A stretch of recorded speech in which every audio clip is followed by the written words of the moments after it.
조선시대 신하들에게도 서열이 있었습니다. 정일품부터 종구품까지 18단계. 그런데 높은 자리일수록 더 위험했다고요? 조선시대 한양 새벽 4시. 아직 해도 뜨기 전인데 어둠 속에서 발걸음 소리가 들립니다. 정일품 영의정 대감이 가마에서 내립니다. 궁궐 문이 열리기도 전에 도착했습니다. 왜 이렇게 일찍 왔을까요? 늦으면 안 되기 때문입니다. 정일품이라는 최고 자리에 있지만 단 한 번이라도 늦게 오면 왕에게 찍힙니다. 찍히면 그날부터 목숨이 위험해집니다. 조선시대에는 신하들에게도 엄격한 서열이 있었습니다. 정일품부터 종구품까지 총 18단계. 오늘은 이 18단계 권력 서열이 어떻게 작동했는지, 그리고 그 안에서 신하들이 어떻게 살았는지 들려드리려 합니다. 특히 우리가 몰랐던 한 가지 진실이 있습니다. 높은 자리일수록 더 위험했다는 것입니다. 지금 여러분이 회사에서 과장님, 부장님 부르는 것처럼 조선시대에도 정승대감, 판서대감 이렇게 불렀습니다. 하지만 차이가 있었습니다. 지금은 직급이 높을수록 더 안전하고 편하지만 조선시대는 반대였습니다. 높을수록 더 조심해야 했고 더 두려워해야 했습니다. 왜 그랬을까요? 그 이야기를 지금부터 시작합니다. 조선의 관직은 크게 18단계로 나뉩니다. 정일품이 가장 높고 종구품이 가장 낮습니다. 정과 종은 같은 품계 안에서도 상하를 나눈 것입니다. 예를 들어 삼품이라 해도 정삼품과 종삼품이 있고 정삼품이 더 높습니다. 그럼 정일품은 누구였을까요? 바로 삼정승입니다. 영의정, 좌의정, 우의정. 이 세 사람이 조선의 최고 권력자들이었습니다. 그 아래 정의품은 판서급입니다. 오늘날로 치면 장관입니다. 이조판서, 호조판서, 예조판서, 병조판서, 형조판서, 공조판서. 이렇게 6개 부처의 장관을 육조판서라고 불렀습니다. 정삼품부터는 참판, 참회 같은 차관급 자리들입니다. 그리고 정사품, 정호품은 각 부서의 과장, 국장급입니다. 흥미로운 건 여기서부터입니다. 정육품 이하부터는 참상관이라고 해서 왕 앞에서 의자에 앉을 수 있는 자격이 없었습니다. 정호품까지만 앉을 수 있었습니다. 그러니까 조선에서 정말 중요한 것은 정호품 이상이 되는 것이었습니다. 그래야 진짜 권력의 중심부에 들어갈 수 있었으니까요. 하지만 여기서 역설이 생깁니다. 권력의 중심부에 들어가는 순간 위험도 같이 따라옵니다. 정구품, 종구품 같은 하급 관리는 누가 신경이나 썼겠습니까? 하지만 정일품, 정의품은 달랐습니다. 왕의 눈에 매일 보이고 신하들의 시기를 받고 당파 싸움의 최전선에 서야 했습니다. 그래서 조선의 관료들은 이렇게 말했습니다. 높은 자리는 영광이 아니라 시험이다. 영의정, 좌의정, 우의정. 이 세 사람을 합쳐서 삼정승이라고 불렀습니다. 조선 최고의 권력자들이죠. 모든 정책은 이들을 거쳐야 했고 왕도 이들의 의견을 무시할 수 없었습니다. 그럼 정승이 되면 좋았을까요? 아니었습니다. 정승이 되는 순간 매일이 줄타기였습니다. 왕의 뜻을 거스르면 안 되고 신하들의 반발을 사면 안 되고 당파의 균형을 잃으면 안 됐습니다. 조금만 실수하면 파직되는 건 기본이고 심하면 사약을 받았습니다. 실제로 조선시대 정승 중에 편하게 죽은 사람이 별로 없습니다.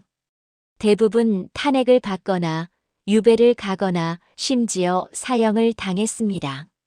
특히 당쟁이 심했던 시기에는 더 심했습니다. 서인이 집권하면 남인 출신 정승들이 죽고 남인이 집권하면 서인 출신들이 죽었습니다. 정승이라는 자리는 영광이 아니라 희생이었습니다. 그런데도 왜 다들 정승이 되려고 했을까요? 그건 단순했습니다.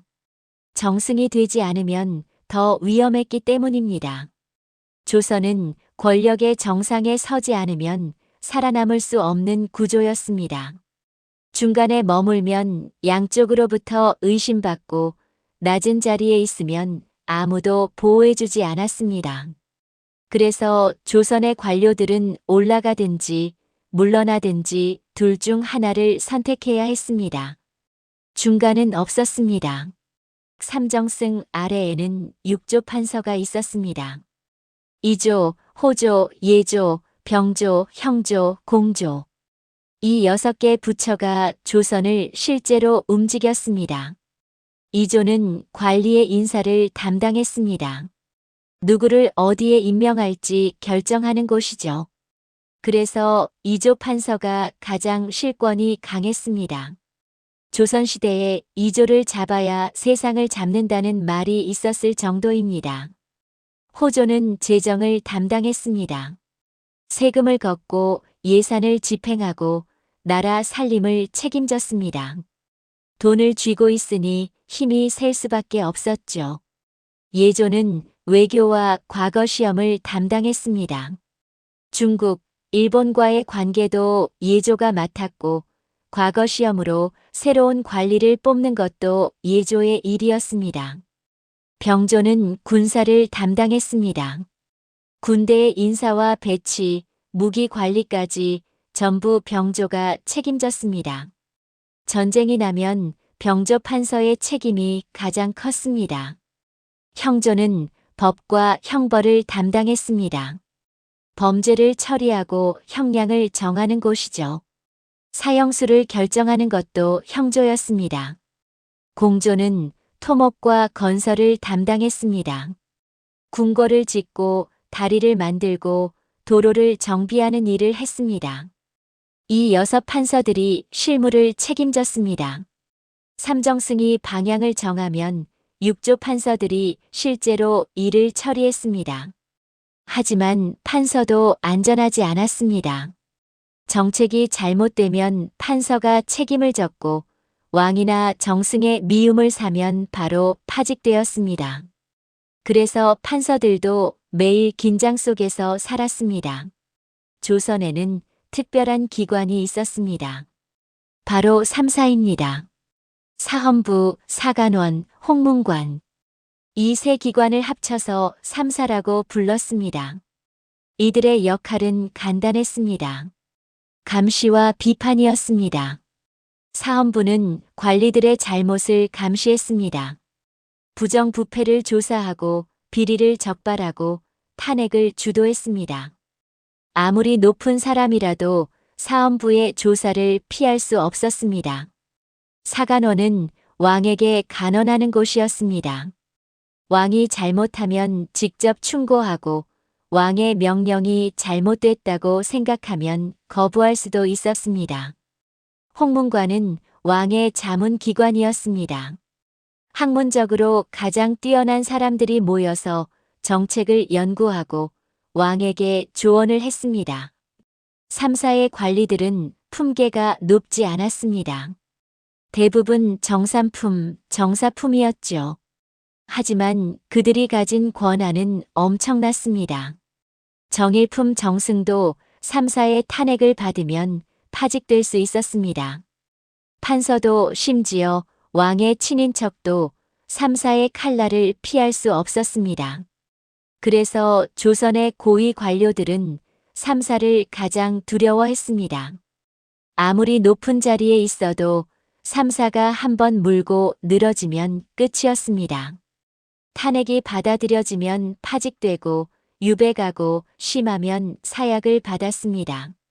그래서 조선의 정승과 판서들은 매일 이렇게 생각했습니다.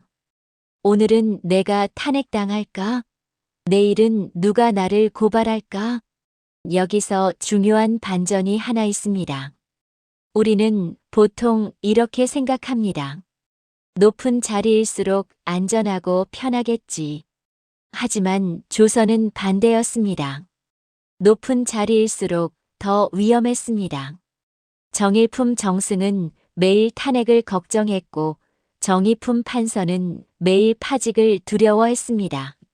하지만 정칠품, 정팔품 같은 하급 관리는 상대적으로 안전했습니다. 왜 그랬을까요? 첫째, 높은 자리에 있으면 실수가 바로 드러났습니다. 정승이 정책을 잘못 결정하면 나라 전체가 흔들렸습니다. 하지만 하급 관리가 실수해도 큰 문제가 되지 않았습니다. 둘째, 높은 자리에 있으면 당파 싸움의 표적이 되었습니다.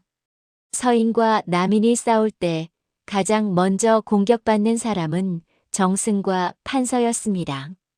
하급 관리는 아무도 신경 쓰지 않았습니다. 셋째, 높은 자리에 있으면 왕의 감시를 받았습니다. 왕은 매일 정승과 판서를 지켜봤습니다. 조금만 이상하면 바로 의심했습니다. 그래서 조선시대 관료들 사이에는 이런 말이 있었습니다. 정육품이 가장 오래 산다. 정육품 정도면 웬만한 대우는 받으면서도 탄핵당할 정도로 높지는 않았기 때문입니다. 실제로 조선시대 정승과 판서들의 평균 수명을 보면 일반 백성보다 오히려 짧았습니다. 스트레스와 정치적 위험 때문이었습니다. 높은 자리는 영광이 아니라 짐이었습니다. 조선 중기 이후 가장 무서운 것은 당파 싸움이었습니다. 동인과 서인으로 나뉘고 다시 남인과 북인으로 갈라지고 노론과 소론으로 쪼개졌습니다. 문제는 이것이 단순한 정치 싸움이 아니라 생사가 걸린 전쟁이었다는 것입니다. 당파를 잘못 선택하면 죽었습니다. 서인이 집권하는데 남인 편이었다면 바로 유배였습니다. 노론이 집권하는데 소론이었다면 파직이었습니다. 그래서 조선의 관료들은 출세하기 전에 먼저 해야 할 일이 있었습니다. 바로 당파를 정하는 것이었습니다. 하지만 당파를 정하는 것도 쉽지 않았습니다. 잘못 선택하면 평생 밑바닥에서 살거나 아예 목숨을 잃을 수도 있었으니까요. 특히 당파가 바뀌는 시기가 가장 위험했습니다. 왕이 바뀌거나 정치적 사건이 터지면 집권 당파가 바뀌었습니다. 그러면 어떻게 되었을까요? 기존 집권 당파의 고위 관료들이 한꺼번에 숙청당했습니다. 정승은 사약을 받고 판서는 유배를 갔습니다. 그리고 새로운 당파의 사람들이 들어왔습니다. 이 사이클이 조선 후기 내내 반복되었습니다. 그래서 조선의 관료들은 이렇게 말했습니다. 조정은 칼날 위를 걷는 것과 같다. 한 발만 잘못 디뎌도 떨어져 죽는다는 뜻이었습니다. 하지만 여기서 또 다른 반전이 있습니다. 이렇게 위험하고 무서운 세상이었는데 그럼 조선의 관료들은 다 나쁜 사람들이었을까요? 자기 살겠다고 서로 물어뜯기만 했을까요? 아니었습니다. 많은 관료들은 자신의 목숨이 위험한 줄 알면서도 나라를 위해 일했습니다. 사헌부의 관리들은 권력자의 비리를 고발하다가 유배를 갔습니다. 사간원의 관리들은 왕에게 쓴소리를 하다가 파직되었습니다. 육조의 판서들은 밤낮 없이 일하다가 과로사했습니다. 정승들은 당파 싸움 속에서도 나라의 미래를 고민했습니다. 물론 부정부패를 저지르고 권력을 남용한 관료들도 많았습니다. 하지만 정말로 나라를 걱정하고 백성을 위해 일한 사람들도 분명히 있었습니다. 그리고 그들 덕분에 조선은 500년을 유지할 수 있었습니다. 당파 싸움이 극심했는데도, 임진왜란과 병자호란을 겪었는데도 조선이라는 나라가 끝까지 버틸 수 있었던 이유는 바로 이 관료들 때문이었습니다. 그들은 완벽하지 않았습니다. 때로는 실수했고, 때로는 잘못된 선택을 했습니다. 하지만 적어도 이것만은 분명합니다. 그들은 자신의 목숨을 걸고 일했습니다. 그럼 조선의 관료들은 실제로 어떻게 살았을까요? 새벽 4시에 일어나서 궁궐로 출근했습니다. 왕이 조회를 열면 꼿꼿이 서서 보고를 했습니다. 점심도 제대로 먹지 못하고 일했습니다. 저녁에는 상소문을 쓰고 정책을 연구하고 다음 날 회의를 준비했습니다. 집에 돌아가면 밤 10시, 11시였습니다. 그리고 새벽 4시에 다시 일어나야 했습니다. 휴일도 거의 없었습니다. 명절과 왕의 생일, 그리고 특별한 날에만 쉴 수 있었습니다. 그래서 조선의 관료들은 평균 50대 중반에 병으로 죽었습니다. 지금보다 30년 이상 짧은 수명이었습니다. 하지만 그들은 불평하지 않았습니다. 이것이 조선 관료의 운명이라고 생각했습니다. 나라를 위해 일하는 것이 선비의 도리다. 이것이 그들의 신념이었습니다. 조선의 관료들은 18단계 서열 속에서 살았습니다. 높은 자리를 차지하기 위해 경쟁했고, 높은 자리에 오르면 더 큰 위험을 감수했습니다. 그들은 자유롭지 못했습니다. 왕의 명령을 따라야 했고, 당파의 눈치를 봐야 했고, 동료들의 시기를 견뎌야 했습니다. 하지만 지금 당신은 다릅니다. 당신은 자유롭습니다. 18단계 서열 같은 것도 없고, 탄핵당할 일도 없고, 사약을 받을 일도 없습니다. 당신이 오늘 하고 싶은 일을 하고, 가고 싶은 곳에 가고, 만나고 싶은 사람을 만날 수 있다는 것. 조선의 정승들은 평생 꿈꿨지만 이루지 못한 것입니다. 그러니 오늘 당신의 평범한 하루를 소중히 여기세요. 그것이 조선시대 누구도 누리지 못한 진짜 자유입니다.